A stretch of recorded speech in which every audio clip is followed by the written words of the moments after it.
Good morning and welcome to a new TBR video. So it is August and I am coming to you today with the most random TBR you have ever seen in your life. In fact, most of these, everything except for this one, is a library TBR.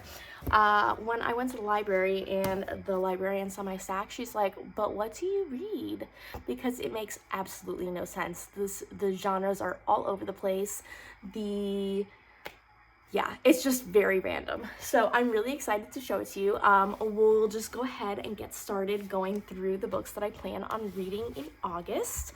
And the first one that I'm picking up is Book Lovers by Emily Henry. This one takes place in August, so I figured I would read it during August.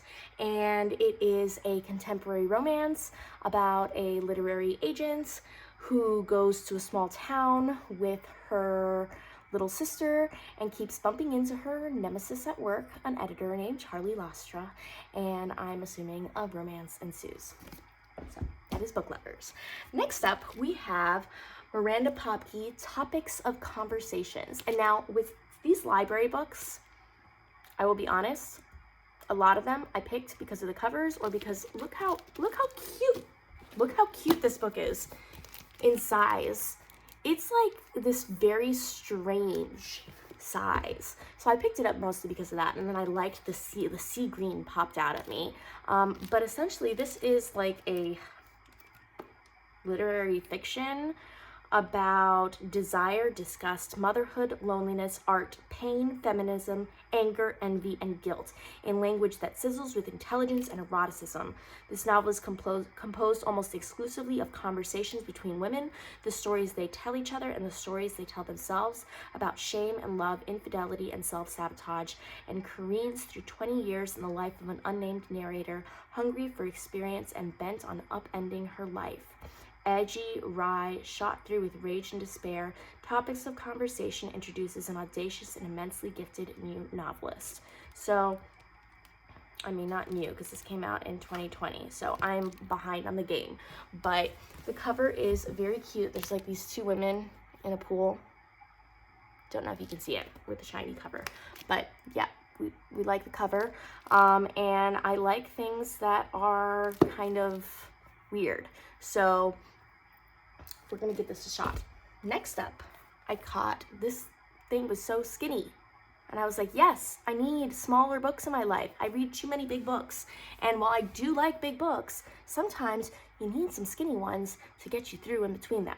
So this is Passing by Nella Larson. It is a Penguin classic. I've also been determined to read more classics. And it is actually a Netflix book club pick. So this is about Claire Kendry, who is light-skinned, elegant, and ambitious, and is married to a racist white man unaware of her African-American heritage. And she has severed all ties to her past after deciding to pass as a white woman. Claire's childhood friend, Irene Redfield, just as light-skinned, has chosen to remain within the African-American community and is simultaneously allured and repelled by Claire's risky decision to engage in racial masquerade for personal and societal gain. After frequenting African-American-centric gatherings together in Harlem, Claire's interest in Irene turns into a homoerotic longing for Irene's black identity, which she abandoned and can never embrace again, and she is forced to grapple with her decision to pass for white in a way that is both tragic and telling. It sounds gripping and very interesting, especially with the way times are right now. So definitely want to pick that one up. I also picked up another classic called Mary Ventura and the Ninth Kingdom. It is a short story by Sylvia Plath. It is short. Like, we're talking, is it even like 40 pages? It's 40 pages exactly. I plan on reading this in one sitting and just in between books. So this one is the story of a young woman's fateful train journey. That's it. That's all I want to know about it. I don't really want to know anything else about it. I'm very excited to read it. Sylvia Plath is a staple in the classic literature realm, and I saw the colors and was just intrigued, and it was short, and I was like, don't know that I'm ready to read and put myself through the bell jar yet, but maybe this one could do. Just a little short something that I can read in half an hour. I like that. Next up, we've got Fiasco by Constance Fay. Now this is the sequel to Calamity, which I read, was it last month, month before? I either read it in May or June. I picked it up from the library and was pleasantly surprised. It is, I mean, I really thought it was an indie sci-fi romance thing, but it's by Tor, if I'm not mistaken, Bramble, which I think is part of Tor. Yeah, Tor Publishing. So it is published traditionally, and they are on Kindle Unlimited, but since I've been using my Kobo, I actually can't find my Kindle. No idea where it went. So I had to pick up the physical copy from the library, and I am psyched to read this because I absolutely loved Calamity. Calamity was like a sci-fi rom-com, and I had never read anything like that before. I didn't think people did that, and this is the second book. It takes place between two of the side characters. So Sin Ka, who was captured, she was captured from this like cult on the planet when Calamity took place, and the ship's medic, Micah Aurora. So she is a notorious bounty hunter who spaced a ship full of slavers. But when the killer who kidnapped her cousin steals another girl, Sin must team up with the crew of the Calamity and head back to her home planet. Just one little problem. After the mission, Sin has to deliver the oh-so-compelling ship medic Micah Aurora to the treacherous Pierce family, or they'll go after her parents. Hunting a kidnapper doesn't usually mean accidentally taking your sexy new target to dinner at your parents' house, a local mystic predicting you'll have an increasingly large number of children, or being accompanied by a small flying lizard with a penchant for eating metal. But Micah is turning Sin's life upside down. Then an explosive confrontation reveals the truth. Everything Sin thought she knew about her past is wrong. Can she change her future so that Micah Aurora is part of it? I love these. They are fun. They are rom-com-y. They are sci-fi action-packed. I've definitely recommended Calamity. I think I gave it, did I give it 4.5 or 5 stars? I can't remember. It was great though, and I couldn't wait to pick up the second one. So I was excited to see that it was coming out soon. This actually released, is it this month? Last month? July, maybe?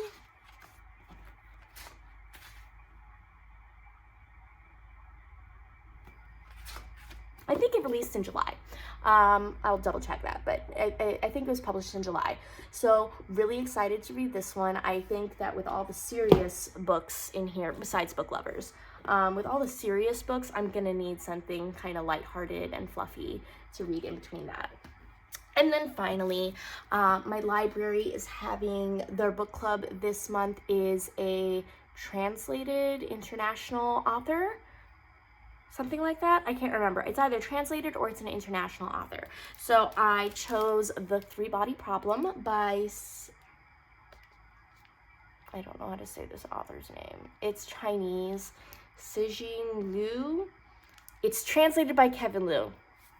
I can say his name. And for those of you who are unaware, this is a Netflix show. The first season wrapped this year. Me and my husband watched it. We were obsessed.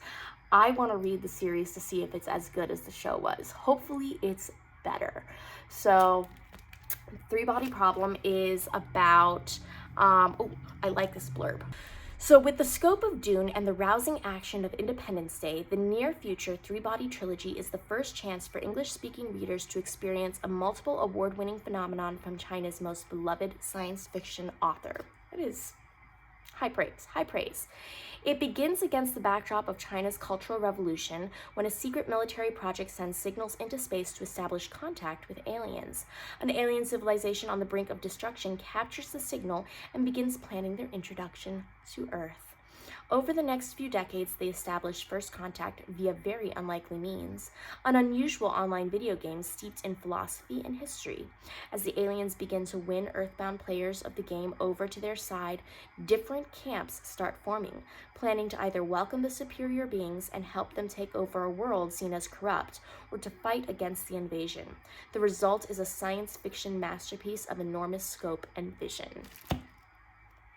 it was such a good show. And I am so psyched to read this first book and see how it compares. I actually have never read anything by Ken Liu. I've heard that he's a really great sci-fi writer for American readers, but I'm excited to jump into this book this month. And that is my, well, actually, I also have a TBR for my Kobo. So my e-reader TBR, because I always have my physical TBR and my e-reader TBR. I am finishing up, right now I'm in the middle of The Undertaking of Heart and Mercy, because we're doing a reread of that before we jump into the next book, which I can't remember, The Undermining of Frank and Twyla? Maybe? I can't remember what's in front of theirs, but I know it's Frank and Twyla.